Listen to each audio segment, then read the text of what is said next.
Pemirsa, vaksin merah putih semakin dekat untuk bisa digunakan. Namun peneliti terkendala kurangnya relawan untuk uji klinis tahap ketiga. Di sisi lain, kritikan datang kepada pemerintah karena justru membuka kerja sama produksi vaksin dengan perusahaan Cina.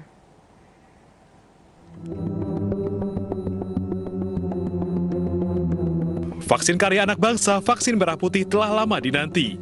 Selain vaksin impor, vaksin merah putih diharapkan dapat membantu pencapaian herd immunity. Namun, pengembangan vaksin dalam negeri ini bukanlah tanpa hambatan. Peneliti kini kekurangan relawan untuk uji klinis tahap ketiga. UNER harus melibatkan mahasiswanya menjadi relawan. LBM Eijkman bahkan menyiapkan alternatif relawan dari luar Jawa maupun luar negeri. Di tengah tantangan pengembangan vaksin merah putih, pemerintah justru bekerjasama dengan perusahaan asal Cina untuk produksi vaksin. Menko Marves Luhut Panjaitan menyebut vaksin hasil kerjasama ini akan diproduksi pada Juli 2022. Ada saya lihat Etana sudah kerjasama dengan Cina dengan platform mRNA. Jadi mereka akan mulai produksi pada bulan Juli tahun depan. Itu jumlahnya kira-kira mau 70 juta. Saya bilang 100 juta pemerintah pasti beli. Jadi apa yang saya katakan saudara sekalian, karena kita butuh tiap tahun nanti vaksin ini ya kira-kira untuk nyuntik 200 juta orang. Jadi hitung aja itu. Sebelumnya, vaksin merah putih yang dikembangkan UNER menjadi vaksin dengan perkembangan yang melampaui 5 lembaga lainnya, yaitu Eijkman, UI, UGM, ITB, dan LIPI. Vaksin ini bahkan diklaim masih sanggup melawan virus COVID-19 varian Delta. BPOM juga telah menyerahkan sertifikat cara pembuatan obat yang benar atau CPOB untuk vaksin merah putih kepada PT Biotis. PT Biotis bekerja sama dengan UNER dalam pengembangan, produksi, dan pengisian vaksin ini. Jika uji klinis berjalan dengan baik, maka izin penggunaan daruratnya dapat diberikan pada 2022 mendatang. Tim iNews melaporkan. Pemirsa, akankah vaksin merah putih bisa memulai debutnya di kuartal kedua tahun 2022 atau tahun depan? Apakah dukungan pemerintah sudah cukup untuk vaksin karya anak-anak bangsa? Kami akan membahas bersama anggota DPR RI Komisi 7 Mulyanto dan Jona Widagdo, penasehat Menko Marves. Selamat sore, Ibu Jona dan Pak Mulyanto. Selamat sore, Pak Nisa.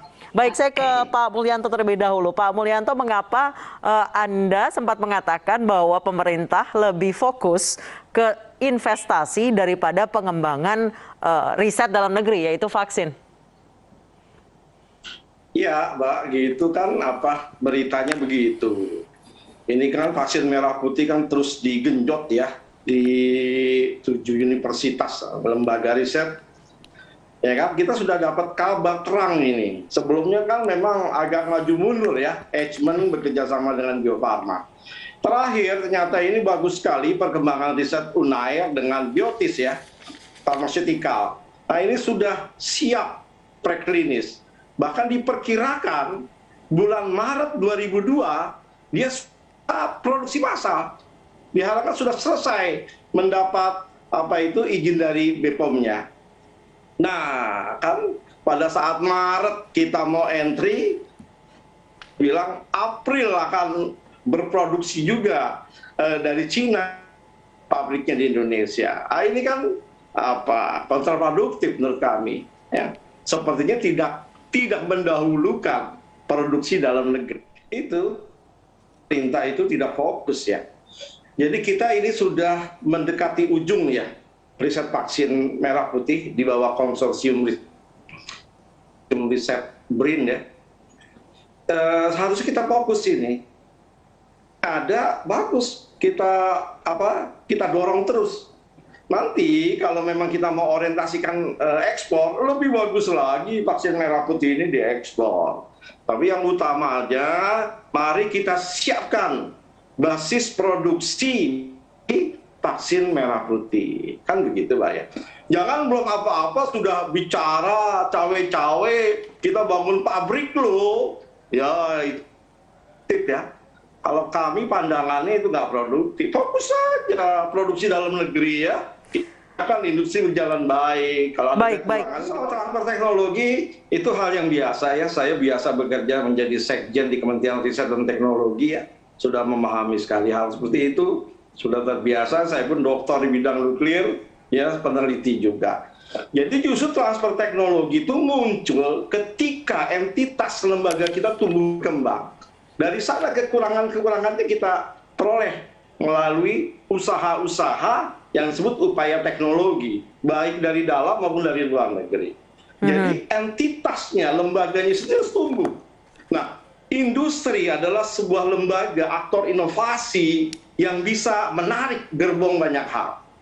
Karenanya, ini kalau pabrik vaksin kita ini berkembang, luar biasa. Ini menjadi sebuah stage, tempat bagi para peneliti ya, mengembangkan ilmunya dan berekspresi. Ya, kita kan sudah memproduksi banyak vaksin juga ya di Bio Farma. Ini bukan yang pertama kalinya. Ilmu itu udah banyak kita kembangkan di Bio Farma. Nah, sekarang ini teman-teman di 7 lembaga berkompetisi dengan berbagai platform. Dengan salah satunya inactivated. Dengan protein enhancement. Cuma memang kecepatan ya.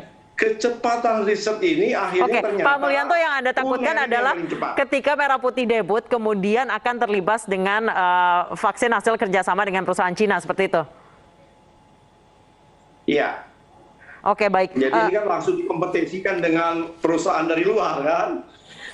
Pasar kita yang ada biarlah biar kita pertama ya, di dalam negeri ini setelah tumbuh besar kita bisa ekspor ke ASEAN kalau itu mungkin ya. Ya Bu, ini kan kita bicara masalah penjual barang vaksin ya. Di dunia bisnis kan demikian. Kenapa riset kita tidak berkembang? Itu adalah persoalan di ujungnya, yakni di pasarnya. Ya. Kita ingat N250, ujung-ujungnya itu kita mampu kok menerbangkan, membuat, ujung-ujungnya di pasarnya. Kita kalah bersaing di pasar, terpaksa harus ditukar dengan ketan. Persoalan pemasaran ini yang menjadi persoalan. Kita punya ceruk pasar dalam negeri, ya kan? Kita bangun pabrik kita, itu yang pertama kita prioritaskan. Kalau lebih kita ekspor. Sekarang juga, ya kita impor dari yang sekarang kan masih bisa dengan model seperti itu. Membangun 2 kelembagaan di dalam satu meja, ya mau nggak mau itulah isi. Dari awal kita sengaja untuk mengkompetisikan sesuatu yang belum kita kuat, itu kan tidak taktis, tidak strategis. Ya kan? Nggak ada motifnya. Motif apa kalau untuk membela bangsa dan negara? Ya mumpung masih pasar ini kosong, kita bangun. Kita tumbuhkan, kita kuatkan produksi dalam negeri. Itulah ya sifat kemerah putihan kita. Baik, silakan Ibu Jona tanggapi. Itu aja Pak, saya sih yakin bangsa Indonesia akan membeli produk. Cuma satu, Mbak, kita sebagai pemimpin bangsa ya yang berada di pucuk-pucuk pimpinan baik eksekutif atau legislatif, kita harus berpikir makro yang luas. Jadi pendekatan sains, teknologi dan inovasi nggak bisa didorong melalui satu sisi, yakni supply push, supply. Para peneliti sampai menghasilkan barang teknologi yang siap masuk pilot, ternyata banyak yang gugur, Pak. Nggak bisa diteruskan menjadi barang yang komersial. Apa sebabnya? Karena tarikan pasar yang tidak pas untuk itu. Karenanya sekarang pendekatan agar teknologi kita, inovasi kita tumbuh termasuk industri, maka kita mengenal pendekatan yang disebut demand driven. Kita drive dari demand. Demandnya harus kita siapkan, pasarnya kita buka, kita kasih ekosistem yang bagus, tumbuh industri, barulah produk riset itu masuk ke sana. Jadi kalau belum apa-apa pasarnya udah dipegangin sama orang, discourage, Mbak. Ya, terjadi demoralisasi sebetulnya. Itu, Mbak, intinya.